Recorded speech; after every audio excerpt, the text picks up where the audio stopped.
Oh boy, this one's a doozy.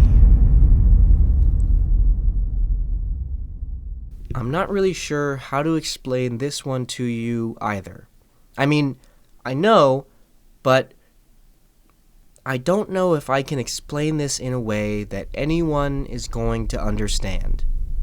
Or maybe I'm just dumb, and this is all going to be basic shit, and you'll have no trouble grasping this.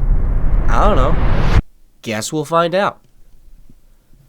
Now, I don't exactly know how to prove this or explain it in a way that's very scientific, or explain how I know/believe that this coincides almost seamlessly with most of what we understand as our current model of science, physics, and our understanding of the cosmos and life in general. Now listen, you writers. So I'm just gonna give it my best shot. Alright? Alright. 2, 2, 1, 2. So, the truth makes up everything. Everything that is holds the truth of its being within itself in a way that is not exactly physical. Imagine if all information was real, like every piece of information that was either true or not true about this here tree existed in a way that the universe sort of knew about. Kind of. Well, that's kind of exactly what's happening. The information of everything, what everything is, what everything means, the differences between what somebody thinks about something when they see it versus what that thing actually is, all exists. In a way. You see, this information has no real way of existing within this universe. So all of the information of everything, both physical and non-physical, like ideas and laws of nature, all of the information of what those all are and everything they aren't, all exist just beyond the fabric of this dimension. You see, I believe, or rather, what I saw led me to believe that before there was anything, there was this sort of idea of everything. Not an idea like what you or I would think of as an idea, but rather there existed the unrealized whole of everything that could ever possibly happen in this universe, and every way everything could ever possibly be. I believe that everything that this universe is was allowed to be by a combination of these forces of information, but we'll mostly just be calling them forces. These forces, however, are not just of information, but they contain the powers and natures themselves that set the limits and laws of our universe. They contain the very truth that exists in the heart of everything. However, these higher truths, higher forces, and powers that make up all of the laws and functions of our universe, they don't have just one set form, and their truest forms cannot be directly thought of or even comprehended by us, because we exist and are constituted of a nature that is separate from theirs. For the most part. The truth is not one truth in a way that means one thing is right, or even that there is the existence of wrong, but that these truths can exist in a great many number of forms, almost any number of forms, really. And this is also why I call them forces, as they can't really be described in any other way. What they are is not just one idea or nature or one truth, but rather a myriad of multiple truths where one force could contain and express multiple ideas, and the ideas they express only come into form when they are formed. If that didn't make any sense, that's okay. What these forces truly are is ineffable to us, because of the limitations of our physical minds existing within the limits of this purely physical reality.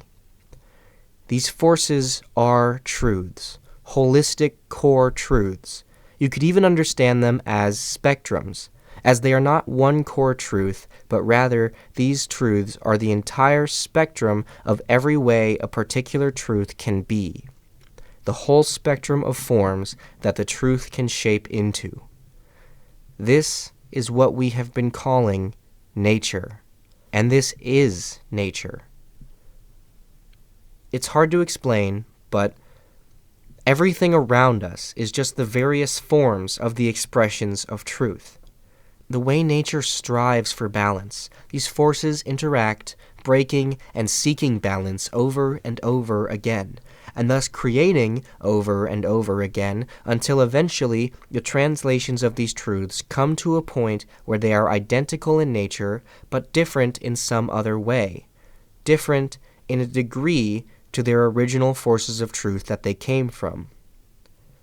These forces of truth and nature express outwards, translating their truth through everything that can hold that truth, every other thing becoming a vessel for the incarnations of higher truth, until eventually this universe happens.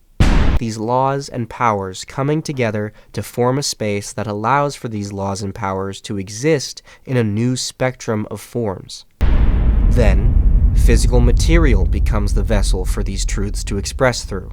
And what truths cannot incarnate through this physical material still affect that physical material as the truth finds a way to exist through law, guiding these new forms of expression, creating more and more systems of interaction which are all just reflections of the natures of truths in this new way. The truth expresses information, which becomes part of the spectrum of truth, but not the very core, which is both the center of and encapsulation of this whole spectrum of truth. In this way, everything is related. Everything is an expression of truth, guided by the truth, all existing on different levels, and with each new level, a new variation, making each new version of truth equally as different as it is the same. Everything is dual. The truth is paradoxical. That which is above is like that which is below, and that which is below is like that which is above, all to perform the miracles of one.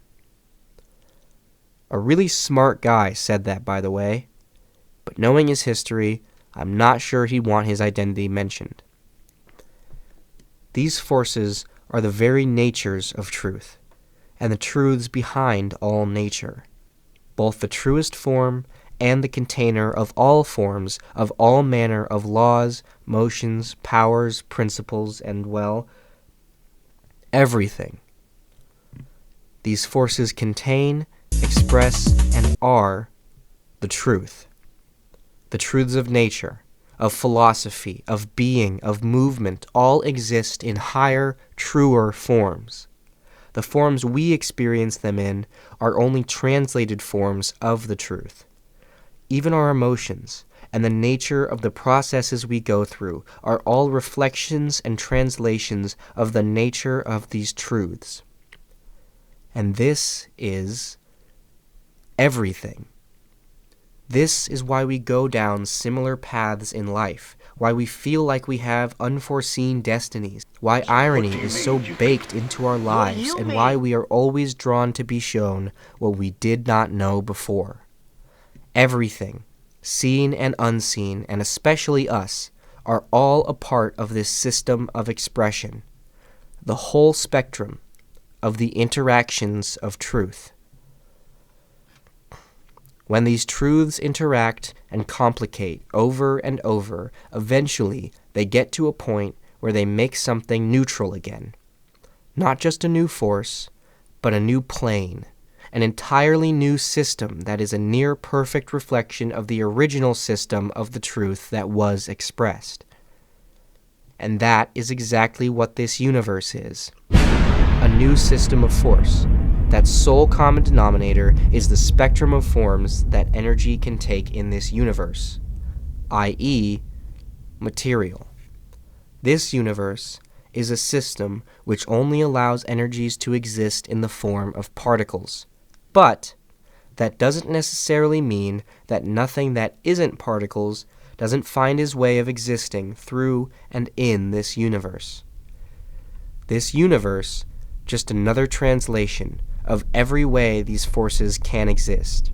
Everything, just another form that these forces can take. All life and everything that exists is a spectrum, and everything is indirectly connected.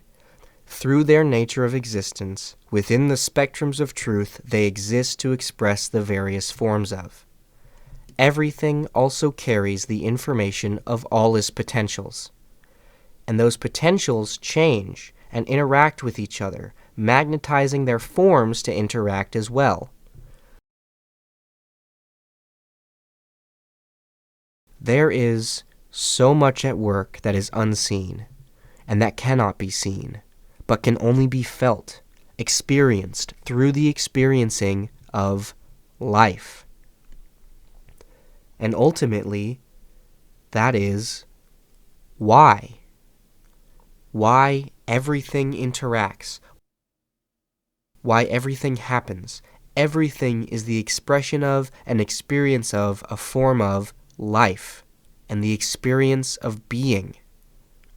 And that is why the meaning of life is to give life meaning.